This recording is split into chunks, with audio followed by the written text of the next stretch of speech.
इस वीडियो में हम बात करने वाले हैं 6 मोस्ट इंपॉर्टेंट कैंडलस्टिक पैटर्न के बारे में जिन्हें हर एक बिगनर ट्रेडर को पता होना चाहिए। Bullish rejection candle, bearish rejection candle, morning star candlestick pattern, evening star candlestick pattern, bullish engulfing और बेयरिश इंगुल्फिंग।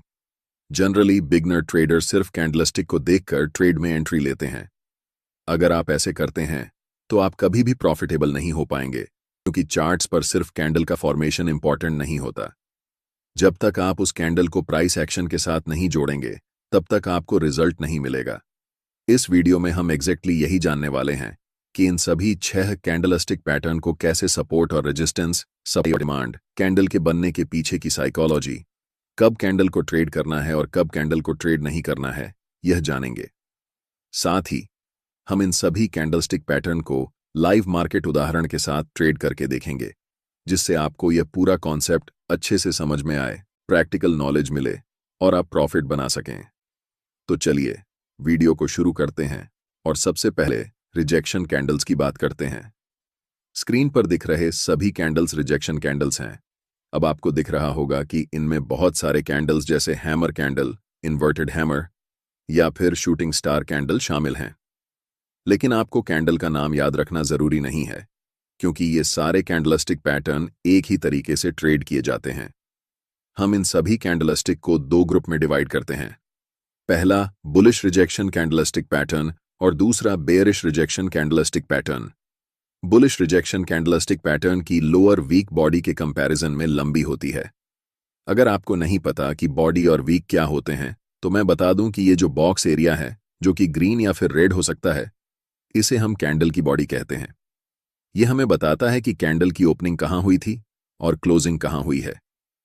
कैंडल के ऊपर और नीचे जो आपको यह लाइन दिख रही है, इसे हम वीक कहते हैं, जो हमें कैंडल रेंज के बारे में बताती है, प्राइस कितना ऊपर तक गया और कितना नीचे तक। वापस टॉपिक पर आते हैं। बुलिश रिजेक्शन कैंडल की लोअर वीक बॉडी के मुकाबले लंबी होती है, जो हमें बताती है कि कैंडल ओपनिंग के समय मार्केट में सेलिंग का प्रेशर हाई था, जिससे प्राइस नीचे तक आ गई। लेकिन कैंडल क्लोज होने से पहले मार्केट में बड़े क्वांटिटी में बायर्स की एंट्री हुई, जिससे प्राइस ऊपर जाकर क्लोज हुई। सिंपल भाषा में यह कैंडल हमें बता रही है कि बायर्स और सेलर्स के बीच की लड़ाई में बायर्स ने सेलर्स को हराकर मार्केट में अपना दबदबा बढ़ा लिया है।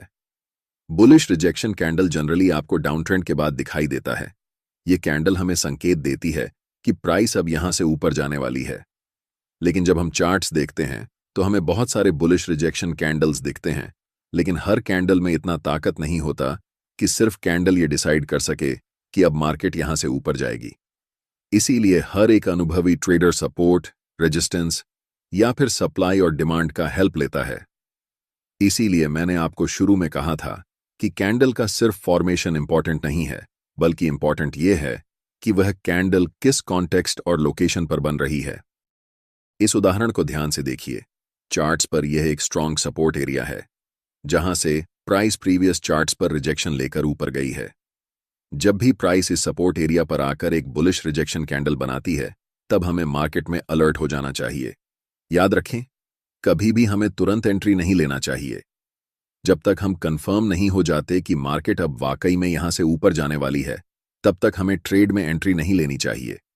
हम कंफर्मेशन के लिए वेट करेंगे कि कब एक नेक्स्ट कैंडल इस रिजेक्शन कैंडल के हाई को ब्रेक करती है, और जब भी इस कैंडल के हाई को ब्रेक करेगी, तब हम मार्केट में एंट्री लेंगे, जिसमें हमारा स्टॉप लॉस सपोर्ट एरिया के जस्ट नीचे होगा और टेक प्रॉफिट निकटतम स्विंग हाई पर। किसी भी ट्रेड को लेने से पहले कम से कम आपके पास 3 कंफर्मेशन होनी चाहिए। इस उदाहरण में हमारे पास ये 3 कंफर्मेशन थे। पहला बुलिश रिजेक्शन कैंडल का फॉर्मेशन, दूसरा सपोर्ट एरिया और तीसरा जब next candle bullish rejection candle के हाई को ब्रेक करती है। अगर आप सिर्फ इन 3 कंफर्मेशन को ध्यान में रखकर ट्रेड लेंगे तो आपके ट्रेड्स में प्रॉफिट होने का चांस बहुत ज्यादा बढ़ जाएगा। दूसरा तरीका जिससे हम कैंडलस्टिक पैटर्न को ट्रेड कर सकते हैं, वह है जब मार्केट अप ट्रेंड में होती है। इस उदाहरण में प्राइस हायर हाई बनाते हुए ऊपर की ओर बढ़ रही है। हमने आपको पिछले वीडियो में डाउ थ्योरी के बारे में बताया था कि प्राइस कभी भी एक दिशा में लगातार ऊपर या नीचे नहीं जाती। पहले प्राइस रैली करती है, फिर पुल बैक होता है और फिर से रैली करती है। यही मार्केट का स्ट्रक्चर होता है जिसे हमेशा फॉलो किया जाता है।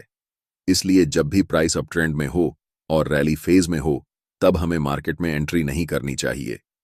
हमें वेट करना चाहिए कि प्राइस कब पुल बैक लेती है, और जब पुल बैक पर हमें कोई बुलिश सिग्नल दिखता है, जैसे इस केस में हम बुलिश रिजेक्शन कैंडल की बात कर रहे हैं, इस पुल बैक के ऊपर हमें एक ट्रेंड लाइन ड्रॉ करनी है, और जब चार्ट पर हमें बुलिश रिजेक्शन कैंडल दिखे, तब हमें अलर्ट हो जाना चाहिए। याद रखें, अभी हमें ट्रेड में एंट्री नहीं लेनी है। जब भी अगली कैंडल ट्रेंड लाइन को ब्रेक करके उसके ऊपर क्लोज होती है, तब हमें मार्केट में एंट्री लेनी है। पिछले वीडियो में हमने डिटेल में बताया था कि मार्केट में फिबोनाची टूल का कैसे इस्तेमाल किया जा सकता है। इसमें हमने बताया कि इस टूल का उपयोग करके आप ट्रेड में एंट्री और एग्जिट कैसे कर सकते हैं। इस तकनीक को आप तब इस्तेमाल कर सकते हैं जब प्राइस अपर ट्रेंड या डाउन ट्रेंड में हो। एंट्री के लिए हम फाइबोनाची रिट्रेसमेंट का उपयोग कर सकते हैं, और ट्रेड से एग्जिट करने के लिए, अपना टारगेट सेट करने के लिए फाइबोनाची एक्सटेंशन का इस्तेमाल कर सकते हैं।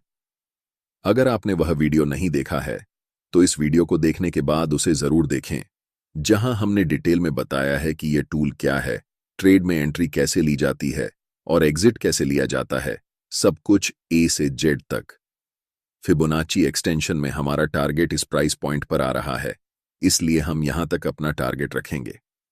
मैं चाहता हूं कि आप ध्यान से देखें कि इस चार्ट पर क्या होने वाला है।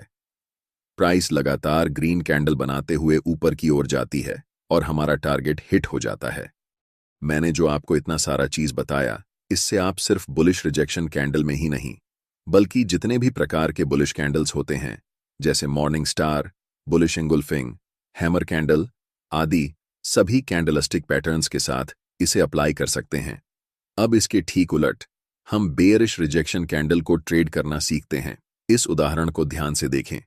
चार्ट पर यह एक पोटेंशियल रेजिस्टेंस एरिया है, जहां प्राइस पहले रिजेक्ट होकर नीचे की ओर आई थी और फिर से वापस उसी लेवल के पास प्राइस जा रही है। हम वेट करेंगे कि कब प्राइस इस रेजिस्टेंस एरिया पर एक बेयरिश रिजेक्शन कैंडल बनाती है।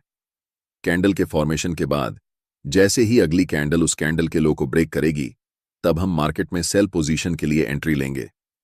यहां भी हमारे पास 3 कंफर्मेशन हैं। पहला, कैंडल का फॉर्मेशन। दूसरा, हमारे पास एक स्ट्रॉन्ग रेजिस्टेंस एरिया है। और तीसरा, जब बेयरिश रिजेक्शन कैंडल का लो ब्रेक होता है। इसलिए इस ट्रेड में एंट्री करना हमारे लिए कम रिस्की है, और यहां पर हमें प्रॉफिट होने के चांसेस ज्यादा हैं। अगली उदाहरण में प्राइस लोअर लो बनाते हुए नीचे की ओर जा रही है, जिसका मतलब है कि प्राइस क्लियरली अभी डाउन ट्रेंड में है।